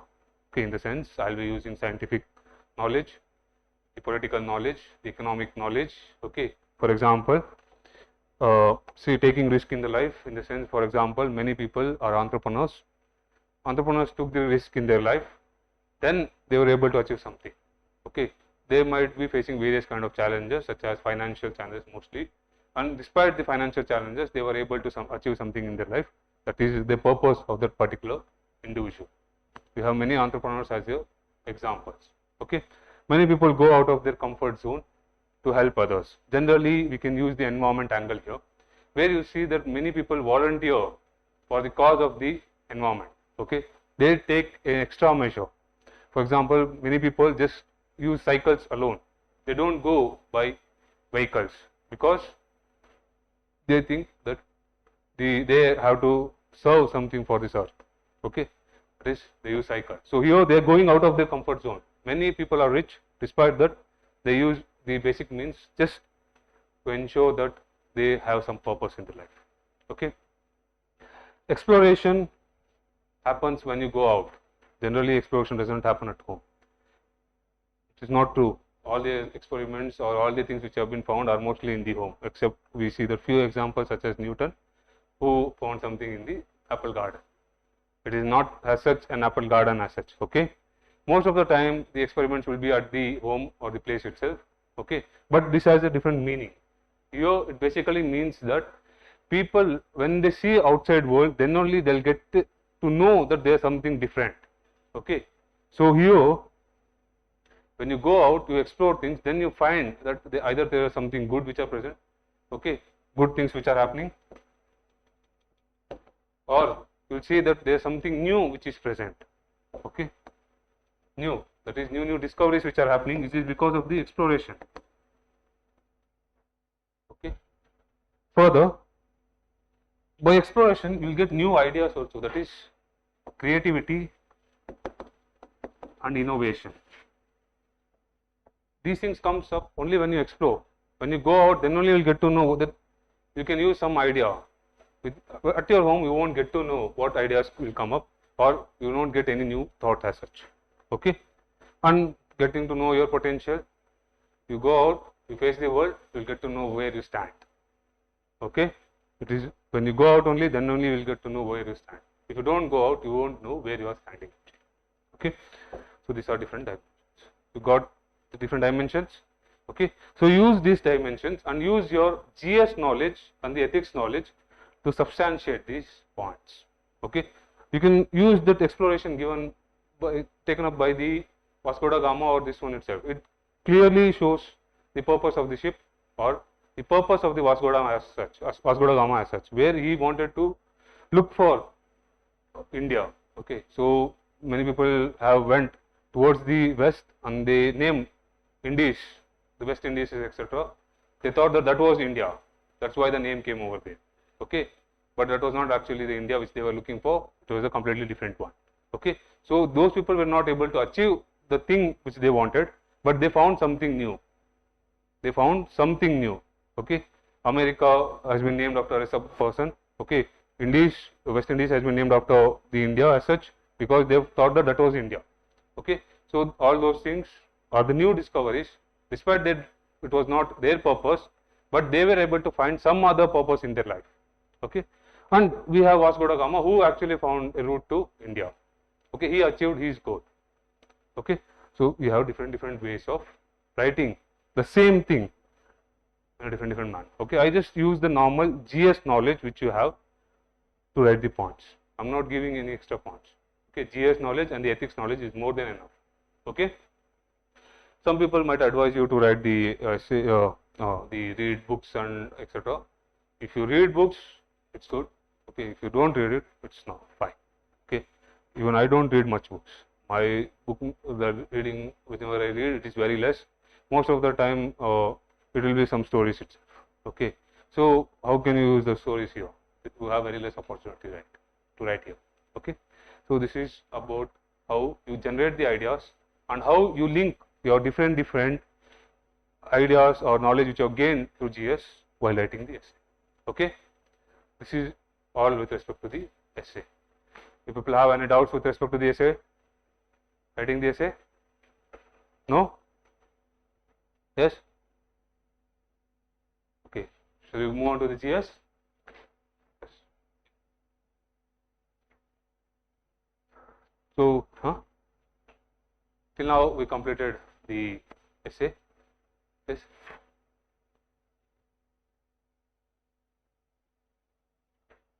Oh, you can use the quote. Oh, you can use it. You should give the meaning of the quote. Whenever you write the quote, you should give the meaning of the quote also. If you don't give the meaning, the person will not get to know what the meaning is. Okay. Artificial quotes which has the relevance to that particular essay topic can be done. Okay. You can, it's not just the quotes, the sayings also can be written. Okay. Sayings are the things which you generally use whenever we talk. Okay. Those sayings can also be used while you are writing the essay. Okay. No. We'll start with the, yes. You don't need an author, that's what I said. Right? You don't need an author. You should just know the meaning of the quote, that's more than enough.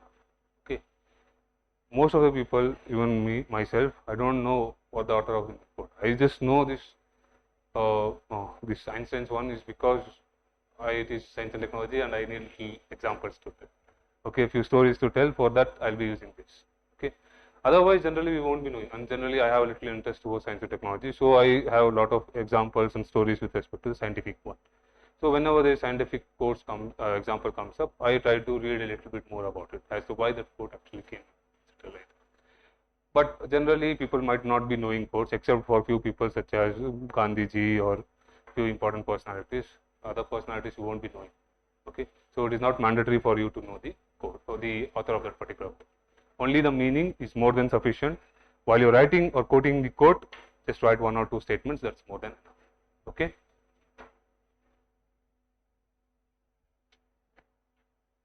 So next, let's start with the GS.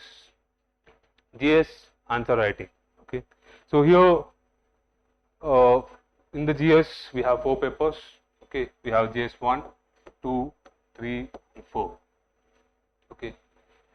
All the 4 papers have different style of writing the answer. Okay, these are all, in my opinion, how you'll be able to score more. Okay. all these 4 papers have different style of writing the answer. Generally, paper 1 and paper 3 you should write more points,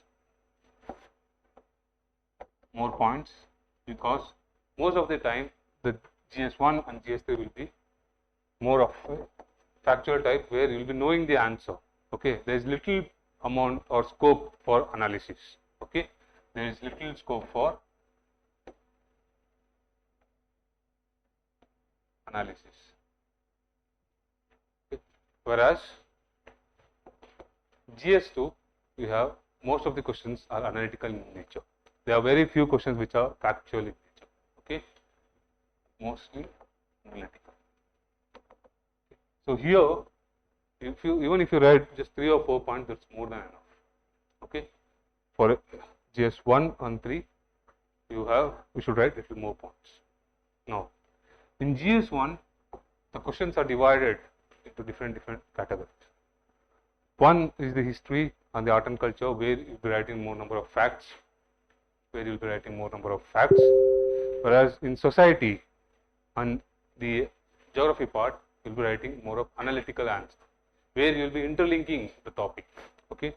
To just give you an example, once there was a question asked about cryptocurrency in GS1. Okay, in GS1 they asked a question related to cryptocurrency.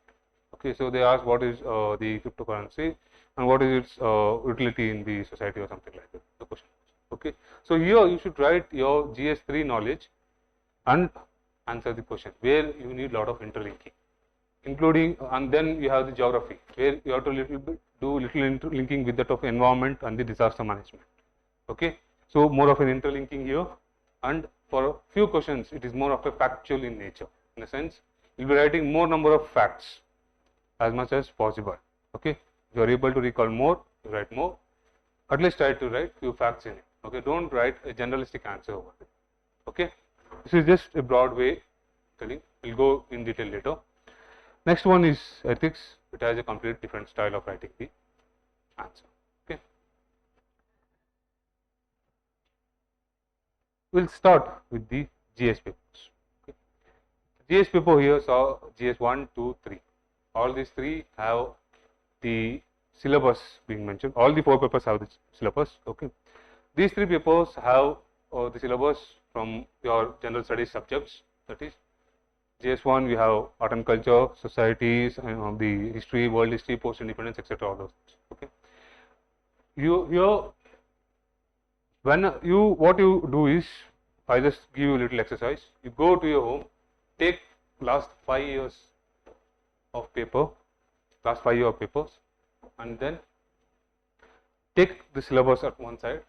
Just try to read the syllabus and mark the questions which are part of that particular syllabus. Okay. When you do that, you will find that most of the questions, one or the other word will be linked to the question. Okay, one or the other word will be linked to the question. For example, in the society part, they will be using words such as secularism, communalism, regionalism, etc. Once in 2 years, you will get one question related to secularism or communalism. These are directly mentioned in the syllabus. Similarly, for paper 2 also, you take up federalism, judiciary. Almost every year you get one question related to federalism, one question related to judiciary, one question related to the local bodies, either the urban local bodies or municipalities. Every year one question related to SHGs, NGOs. Okay, every year one question related to the governance, especially the good governance or the digital governance part. Okay, and one question will be related to the features, where they will be talking about preamble or either preamble, or there will be fundamental duties or DPSP or any other feature of the constitution. So they are asking question directly from the syllabus itself. Okay, unlike prelims where there is just subjects being mentioned, here it is a very descriptive syllabus which is been provided. If you have a proper notes for the whole syllabus, then you will be able to attend all the answers easily. Okay, because at least 15 questions will be directly or indirectly linked to the syllabus, and you will be having notes for them. you will be having notes for them for all GS 1, 2, 3.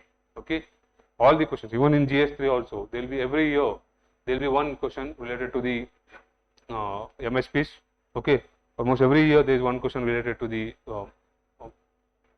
food processing sector. Okay, and then in the internal security, we will be seeing that once in 2 years, that is 1 year after year, once in 2 years we will get one question related to Naxalism. Almost every year we get a question related to terrorism. Okay, once in 2 years we get a question related to the organized crime. Okay, this is the little analysis. Okay, it is here you can clearly see that they are following certain kind of pattern where they are just using various words in the syllabus and they are framing a question for you. Okay, so whenever you take up any questions, okay, it should be linked to your syllabus and then you should write the answer for it. Okay, and here you read the syllabus. For each and every topic which is mentioned in the syllabus, try to make notes of it. Okay, 2 or 3 pages of notes for each and every topic is more than enough. Okay, whenever you make any notes, okay, generally you should write the definition, a simple structure, the same structure follows for everything. Okay, there is no difference. Definition, few facts of that particular thing. Okay, then you write few positive points, few negative points, then you write government measures being taken, then you will write your own measures or extra measures which should be taken up. Okay, this is the general structure which is followed. You take up any notes which are available in the market or any notes, you will see that this is the format which has been followed. Okay, this is how your notes should also be, but it should be concise in nature. Those books will be very bulky in nature. Your notes should be concise in nature, in such a manner that you are able to read the whole syllabus of at least one paper in a day or two. Okay, you should take a maximum of 2 days to complete your notes. Okay, for particular paper. Okay, you should not take more than that because you do not have much time to revise after your prelims. Okay, so this is one thing which you should know before you start with the GS answer writing. Okay, now syllabus is important, note making is important. Now let's get into the answer writing part. Okay, when you start writing the answer, there are few things which should be kept in mind whenever you write the answers. Okay, the first one is, for writing an answer you need content,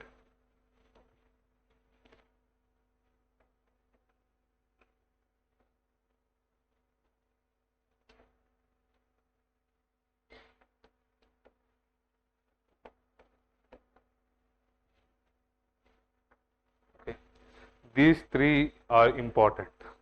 Okay, most of the time people just focus on content alone.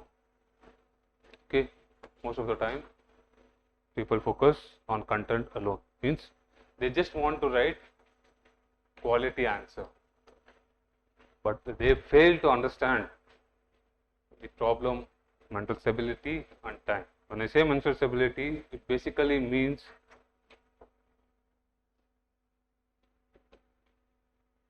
confidence and staying calm in the exam. Okay, if you go to the exam hall and you find that it is little difficult for you to read the question, or if it difficult for you to recall the points, means either you do not have the confidence or you have the issue of anxiety. Okay, many people face the something called as, okay, generally we use this word in the for school students who say that they will be facing exam stresses and all. People face exam stress in UPSC also. Okay, when they go into the exam hall, they find that they are not able to think, they are not able to have a constant mind. They generally face anxiety issues. Okay, and sometimes they lack confidence. Outside the exam hall, they will be full confident. The moment they enter into the exam hall, they feel that they have less confidence. They think that they have not read everything. and there are many things which will come into play. Okay. So here these are few of the issues being faced. Okay. You should ensure that you have proper mental status when you go into the exam hall. Okay. For this I want to say you something. There is no perfect answer. No perfect answer. Okay, no perfect answer. Second, in no ways you will be able to complete the revision in time in the exam process. Okay, there is no way you will be able to complete the revision in time. Okay, even the last minute before you go to the exam hall, you will be thinking that if I had 2 more days, I would have revised. Okay, that will be there. So this is a common issue, and you should accept the fact that you do not have time. Just you have confidence that whatever you read, that's more than sufficient. Okay, because that content is more than enough to write the answer. Okay, you take up any GS questions, you will be able to write the answer if you give a lot of time. Okay, if I give you a lot of time, you will be able to answer easily. Okay, the problem of all these things comes into action when you do not have time. Okay, the sense you should write the answer within a specified time period. For example, the 10 marker should be written 7 minutes and the 15 marker should be written in 10.5 minutes. This is the time limit being set for writing the answers. Okay, so if you are not able to write in this time, then you will be leaving few questions. Okay, this is true not only for mains, it is also true for prelims also. In the sense, I said that many people said that the CSAT paper was very difficult. You go home after writing the exam, you read the question paper again, you will feel that the question paper is so easy, I was not able to attend it. Okay. The reason being that it is because of the mental stress which you are facing in the exam hall, which made it difficult for you in the exam. Okay. So, and why do you face it difficult? Because you have to finish it within the time period. You have just 2 hours of time in the prelims and 3 hours of time in mains. So, if you are not able to finish it, then you will be leaving questions. There are high chances that you will be left out of the race. Okay. So, time management is very important for both prelims and mains. All these issues comes up mainly because you do not have sufficient time. So, whenever you try to write the answer, you should try to ensure that you are completing all the 20 questions within the specified time. Okay. If possible, at least you should be left behind with 1 or 2 minutes. Okay. So that you are giving equal importance to all the questions. Okay. Generally, the issue which I faced, okay, was that I was not able to complete the paper. My handwriting was very slow. Okay. It used to take a lot of time for me to complete the paper. Here, what used to happen is, like, despite that I used to complete the paper. Here, in the last half an hour something, I used to be left out with about 50 to 60 marks of questions. That is, here within that 30 minutes, I have to write 6 questions. Means I am just giving 5 minutes for each question, and here I won't be able to complete the answer. So here I am compromising easily around 2 to 3 marks for each question.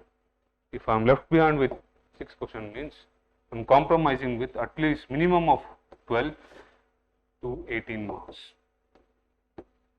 Okay, 12 to 18 marks in one paper. In the total, if you take up the 4 papers, you will be compromising with at least 50 marks. That is a very huge gap.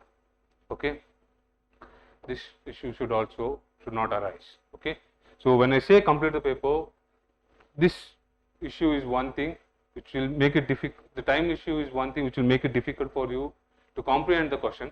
The second issue which you will be facing is you will be losing out marks here because you are not able to complete the paper qualitatively and giving equal attention to all the questions. Okay. So whenever you write the answers, you should give equal importance to all the questions.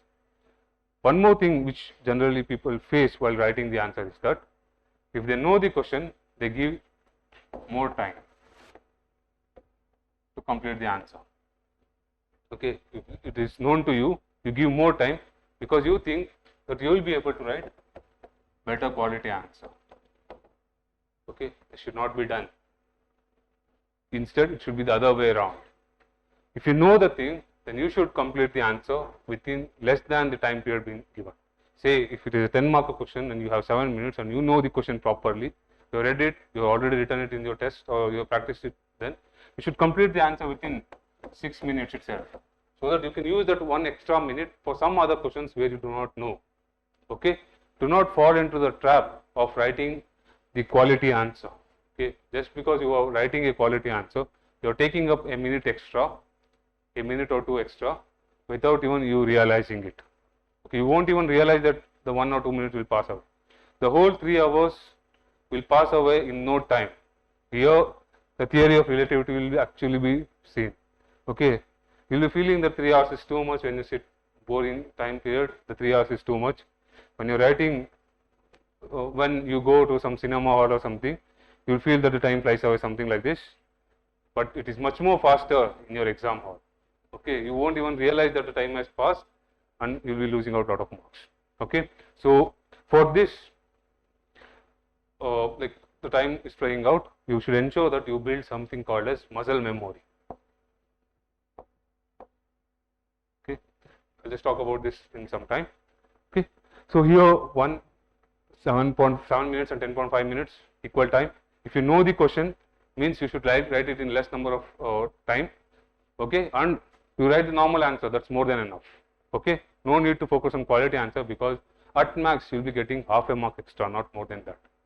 Okay, at max you will get half a mark extra, but you are compromising many marks later on. Okay, because in exam each and every mark is very important. Okay, this thing one.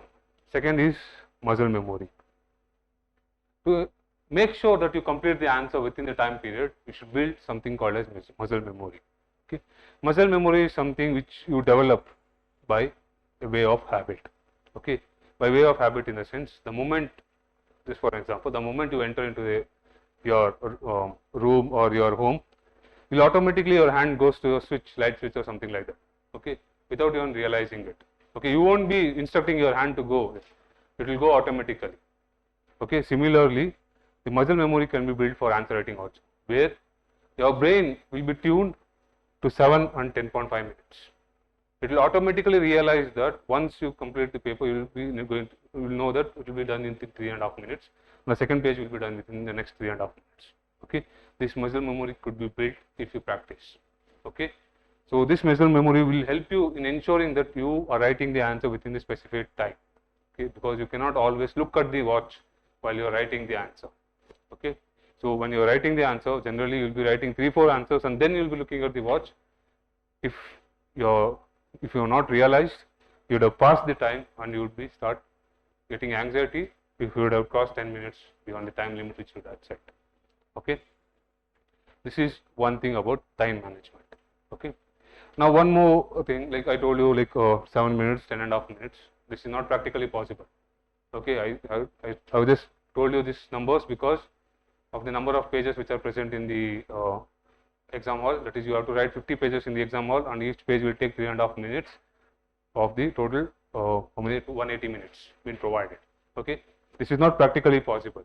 So what generally we do as a strategy is that we take a few bunch of questions to be completed within a specified time period. For example, first half an hour I'll try to complete this many questions, or first 1 hour I'll try to complete some number of questions. Okay, so here generally the strategy which I follow is we have 250 marks. Okay, we have 180 minutes, 1 hour, 3 hours in left. Okay, generally it is 80, 80, 90. Okay, I try to write the 90 in the middle or the first one itself. Okay, in the sense I try to write more points or more number of pages within the first 2 hours itself. Okay, so that I have sufficient time left in the last 1 hour. Okay, because that will give a lot of confidence to you, because after you write 2 hours you will be so exhausted that you won't be able to think. Okay, and you won't be able to write your answers effectively in the last 1 hour. You will be mentally exhausted. Okay, you will be mentally exhausted. Okay, for that it is better you write more questions in the first 2 hours and leave the last 1 hour for some easy questions or something like that, okay, or less number of questions should be there, okay. So this is about the time management. Now, I told you that these two are important. These two will come into action only if you have the content with you, okay. So the content is the most important thing whenever you write any answer, okay, because if you do not have content, then only you will feel that you have shortage of time, you will get anxiety, etc. Everything will come only because you do not have content. I told you, right? If you had just 2 days of extra time, you would have revised it once more, okay. That thing will come up only if you feel that you lack content, okay. If you have the confidence that you have the content, you will be in such a situation that, okay, you give the paper tomorrow also, I will be able to write the answer, okay. That is why content is very important. It will be able to resolve both the time and the anxiety issue, but you should keep in mind that there is no way that you will be writing perfect answer. There is no way you will be able to revise as many times as you would have thought, okay. Always you will be having that feeling that you have read less. If you had omitted this extra time, you would have read more, or you would have revised more. This will be always there, okay. But have confidence and have confidence on your brain, okay, because your brain is very complex and it can recall things much more faster when it is calm, and it will build confidence on its own. If you realize that, okay, what I have content is, I will be able to manage with that particular content. That's more than enough, okay, because in the exam hall, whether it is prelims or mains, only 5 to 6 questions are the questions where you will be knowing the perfect answer, in the sense where you would have read it completely. The remaining questions you will be having only half of the knowledge. Over there, you need to analyze, interlink the topic, then generate the points, okay. Otherwise, it will be difficult for you to write the answers, okay.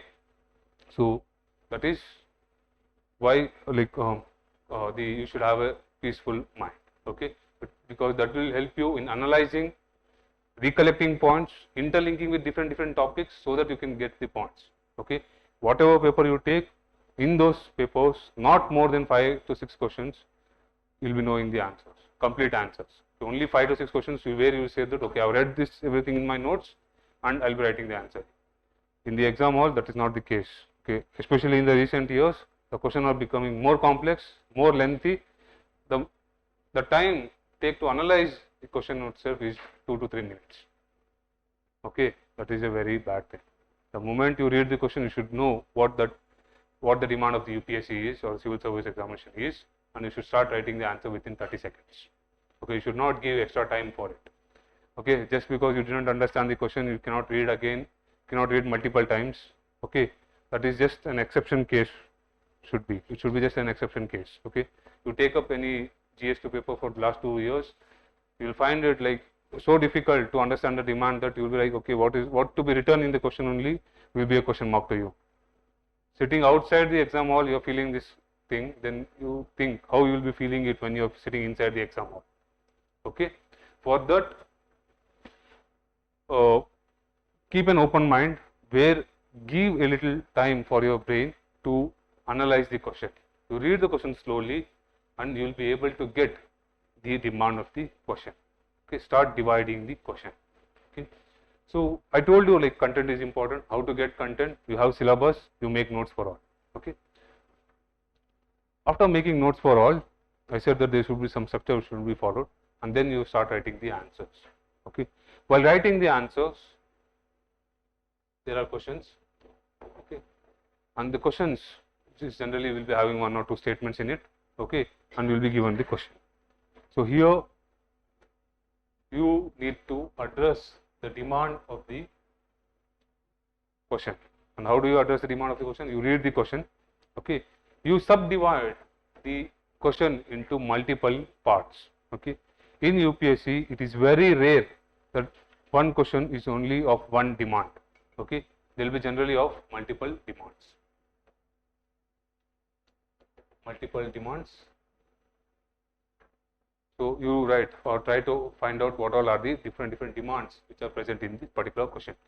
Generally, in 10 marker, you will be finding 2 or 3 demands. In the 15 marker question, 3 to 4 demands. Okay, so you will be writing 5 points for one demand. If it is more number of questions, more demand, less number of points. That is 4, 4, 4. If there are 3 demands. Okay, so you divide the answer.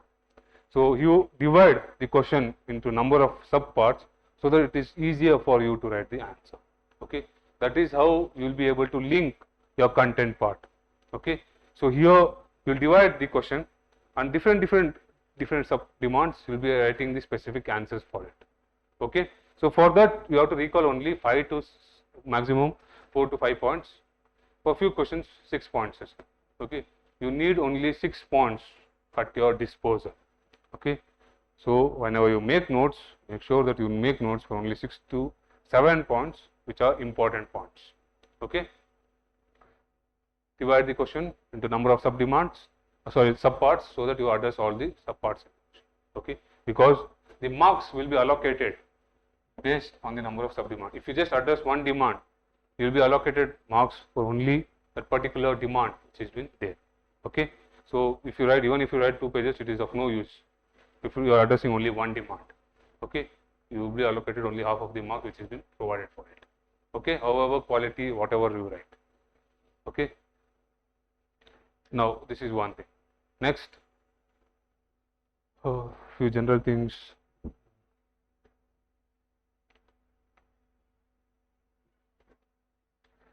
Okay,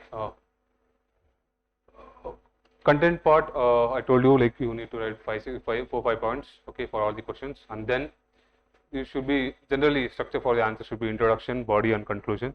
Introduction, there are different way to introduce. Okay, it depends on the question. Okay, so some questions you can introduce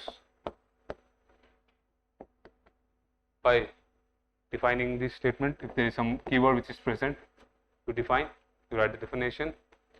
You can link with the current affairs part,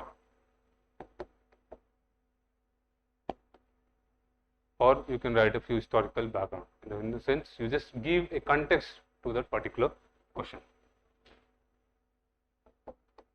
These are the general means of introducing the answer. Okay, after you introduce this, you write the points, and then you conclude. Now you will be wondering, what is this conclusion? We have to write for all. Okay, what will you write as a conclusion for the questions in GS? It will be generally a simple conclusion itself. Okay, you don't have to write any fancy conclusion to get more marks. Okay, a simple conclusion where you're trying to write something like different from the points which are written here. All you have to ensure that you are not repeating the points again. Okay, for this, what you can do is you can just write, you can add some report, or you can add some person. Okay, or just write in simple manner that with, say for example, if there is some measures which you have written, you can just say that the government should take up these above measures so that the issue can be resolved. Okay, this is more than enough. Okay, because you don't have so much of time to think too much on the conclusion or the introduction. Make it simple so that you waste less number of time. Okay, and focus mainly on the demand of the question. Okay.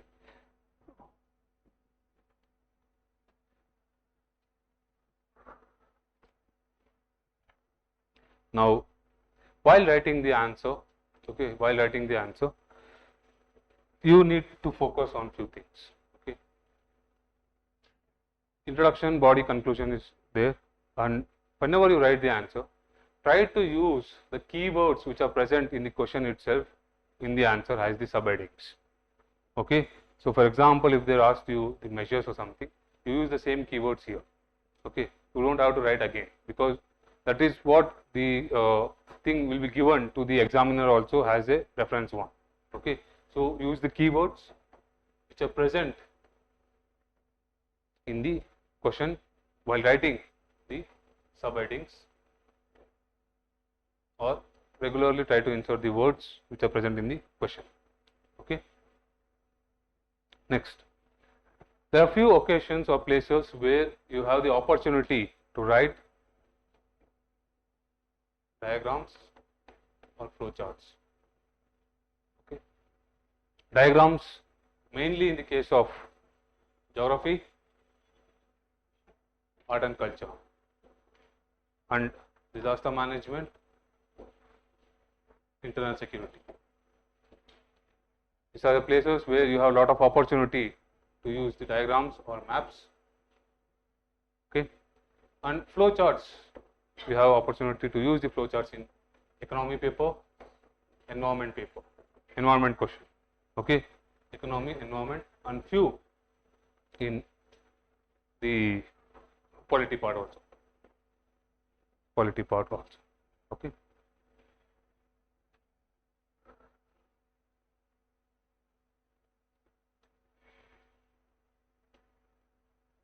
So whenever you write an answer, you practice in such a manner that you should keep few things in your hands, in your mind, that whether you can write a diagram, whether you can write a flow chart, okay, whether you have the opportunity to write few extra things. For example, you can quote some reports or some personalities quote, etc., some which could be added in your answer. Okay, this provides you this will ensure that you write, like this will add as a value addition for your answers. Okay, quotes, reports, some facts, okay, anything, okay, which will add value to your answer. Generally, the answer should be written in such a manner that it should look objective. Okay, I said it should look objective. Here, you cannot write facts or points for each and everything. Okay, you should make up points somewhere, some places. You should make up your own points. You should make up your own facts also. Okay, because you will be having a rough knowledge of something. You can use that rough knowledge to bring up an approximate fact, so that you make a sentence look something good. That's all. Okay, instead of writing a very simple statement, just by adding some extra word, 2 or 3 words, will make that statement specific. That's all. Okay, that statement you can make it specific by creating few facts. Okay, this creation can be done with the help of your available knowledge itself. Okay, so this is with respect to the points as such generally. Okay, now we'll start with the different papers as such. I think it's already time. It's getting late for you.